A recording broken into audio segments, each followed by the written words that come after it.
नमस्कार। किसानों का आंदोलन पूरे चरम पर है। किसानों को आज करीब करीब 2 महीने होने को हैं, लेकिन बात जो है समाधान तक नहीं पहुंच पा रही, समाधान तक पहुंच भी नहीं सकती। दरअसल दिक्कत ये है कि सरकार की अप्रोच और किसानों की मांग और सरकार का रवैया और किसानों का तौर तरीका, इन सबको देखें तो दोनों ही तरफ से बिल्कुल समानांतर बैटिंग की जा रही है। किसानों का ये क्लियर मामला लग रहा है, किसानों के नाम पर जो लोग भी किसानों को ऑर्गेनाइज़ किए हुए हैं उनका ये क्लियर लग रहा है कि वो तीनों बिलों को ख़त्म करवाना चाहते हैं। मैं कोई आरोप प्रत्यारोप की बात नहीं करूँगा, लेकिन तीनों बिलों को बहुत अच्छे से देखने, समझने, सुनने के बाद से इसमें ऐसी कोई बहुत बड़ी आपदा नहीं आने वाली है किसी किसान पर, बल्कि एक करेक्शनल प्रोफाइल बनाई जाती है। जब रोड बनाते हैं तो प्रोफाइल करेक्शन किया जाता है, यानी एक बेस बनाया जाता है रोड बनाने के लिए। तो ये एक बेस का काम करने वाले बिल्स हैं। ऐसा नहीं है कि तत्काल ये किसी किसान को फ़ायदा दे देंगे, और ऐसा तो कतई नहीं है कि किसी किसान को सीधा सीधा नुकसान दे देंगे। कभी पैरेलल कोई व्यवस्थाएं इतनी पल्लवित नहीं हो पाती हैं।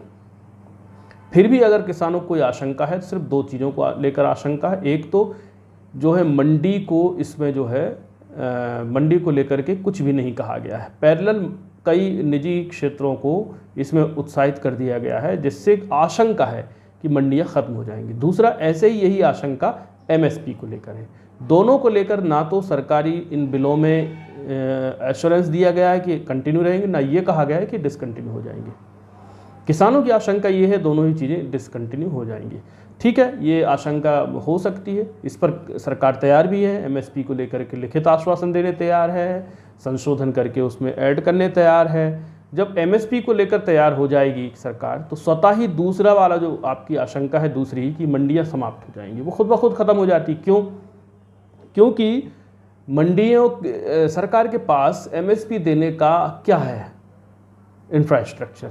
सरकार कैसे एमएसपी दे सकती है? उदाहरण के लिए, अगर सरकार ने, जैसे रेत होता है, रेत माइनिंग में, तो रेत खनन जब होता है और रेत की रॉयल्टी सरकार तय करती है, लेकिन रेत बाज़ार में कितने की बिकेगी ये सरकार नहीं तय कर पाती, और कर भी देती है। मान लीजिए कैपिंग कर देती है, रेत महंगी ना हो, किसी तरह से उन घन मीटर या जो भी उसकी मापक इकाइयाँ हैं उनसे उसने तय कर दिया, लेकिन क्या वो कंट्रोल हो पाती है? रेत नहीं हो पाती। इसलिए नहीं क्योंकि सरकार के पास रेत की ट्रेडिंग का कोई इंफ्रास्ट्रक्चर नहीं है खुद का, जबकि अनाज की ट्रेडिंग का सरकार के पास खुद का इंफ्रास्ट्रक्चर है। इसलिए अगर एमएसपी सरकार एश्योर्ड करेगी तो मंडियां खुद ब खुद सिक्योर्ड हो जाएंगी। कोई दुनिया की ताकत मंडियों को नहीं तोड़ पाएगी, क्योंकि सरकार आखिर एमएसपी देगी किस तरह से?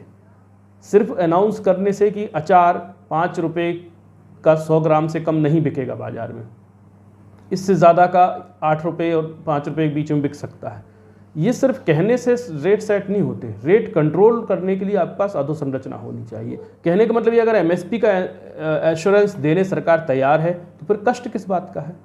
अब हम इस बात को दूसरे पहलू से देखने की कोशिश करते हैं कि ये जो भी वहाँ पर कृषकों को भरमाया गया है, उसके साथ जो सरकार का कम्युनिकेशन है बहुत ही विनम्र है।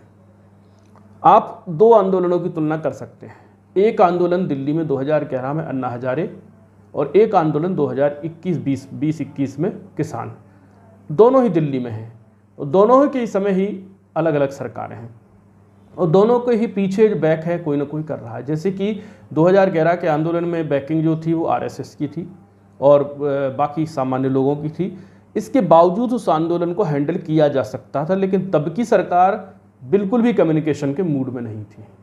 एक तो सारे मंत्री, प्रधानमंत्री समेत उस समय अंग्रेज़ी बोलते थे, दूसरा अंग्रेज़ी ही स्टाइल में बात करते थे, तीसरा संवाद की कोई गुंजाइश नहीं रहने दी थी। और गुंजाइश मान लीजिए थी भी, थोड़े से कोई प्रतिनिधि बनकर गए तो उनके साथ ये धोखा किया गया कि सरकार उनसे मिली और उनके साथ हुई बातचीत के जो सीक्रेट्स थे, कोई भी सीक्रेट्स थे, जो भी लोक व्यवहार था, उसको भी पब्लिक के बीच में कर दिया गया।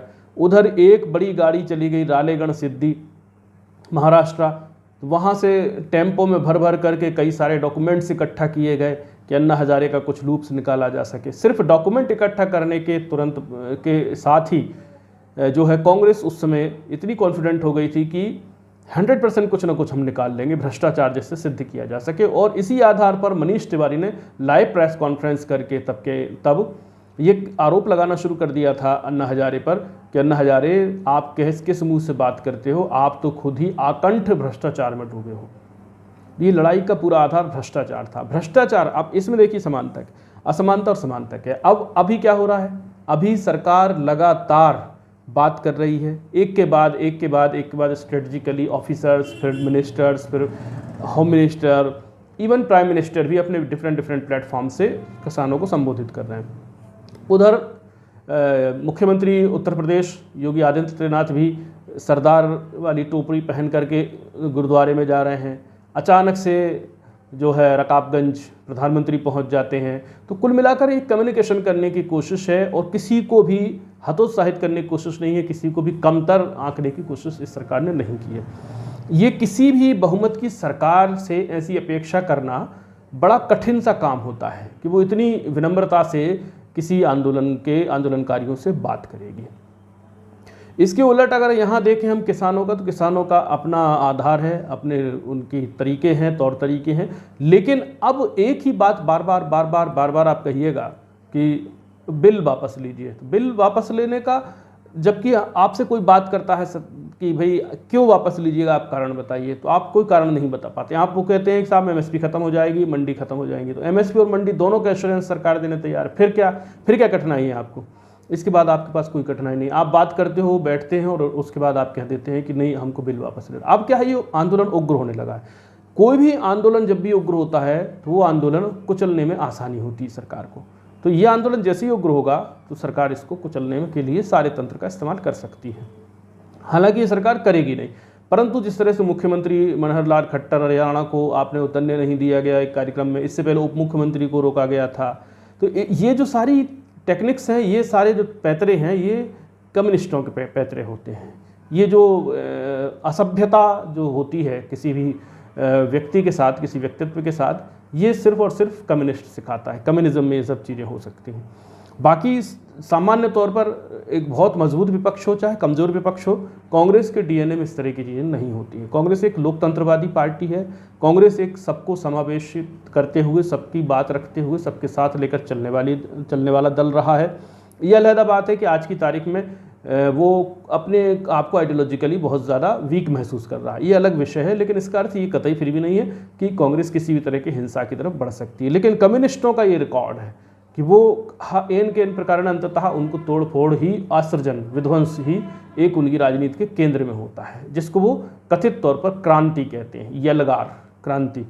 तो जो क्रांति है वो बहुत भ्रांति में उसमें लेकर आती है। तो पूरा जो स्वरूप ले रहा है ये जो आंदोलन है, वो कुछ इस तरह के स्वरूप की तरफ बढ़ रहा है। अब मैं एक तुलना करूंगा कि पहले जो मांग थी 2011 के आंदोलन में, उसमें थी भ्रष्टाचार मुक्ति के लिए लोकपाल लेकर आइए, और अभी की जो मांग है कि आप किसानों के तीनों बिल ख़त्म कर दीजिए। ये दोनों ही मांगें ऐसी हवाई सी मांगें हैं। उस समय वो हवाई मांग थी, लेकिन फिर भी पब्लिक सपोर्ट मिला। आज भी हवाई मांग है, लेकिन पब्लिक सपोर्ट नहीं मिल रहा है। इसकी वजह ये है कि 8-10 साल का जो ये टेनर है, 10 साल का जो भारत है, 10 साल भारत ने बहुत कुछ सीख लिया है, बहुत कुछ आगे बढ़ गया है, बहुत कुछ आपके पेच समझने लगा है। और जो लोकतंत्र की सबसे जो खराबी और खामी है, एक समान मताधिकार, इसके मिसयूजेस को भी वो बहुत अच्छी तरह से समझने लग गया है। तो ये यहाँ कहने का आशय ये है कि जो आंदोलन 2011 का था, जो आंदोलन 2021 में हो रहा है, इन दोनों आंदोलनों में समानता मुद्दे को लेकर है। दोनों के हवाई मांगे हैं और दोनों की मांगों को लेकर सरकार की अप्रोच में ज़मीन आसमान का फ़र्क है। तब की सरकार में जो है अप्रोच बहुत गलत थी, जिससे आंदोलन उग्र होता चला, बढ़ता गया और बड़ा आंदोलन बन गया।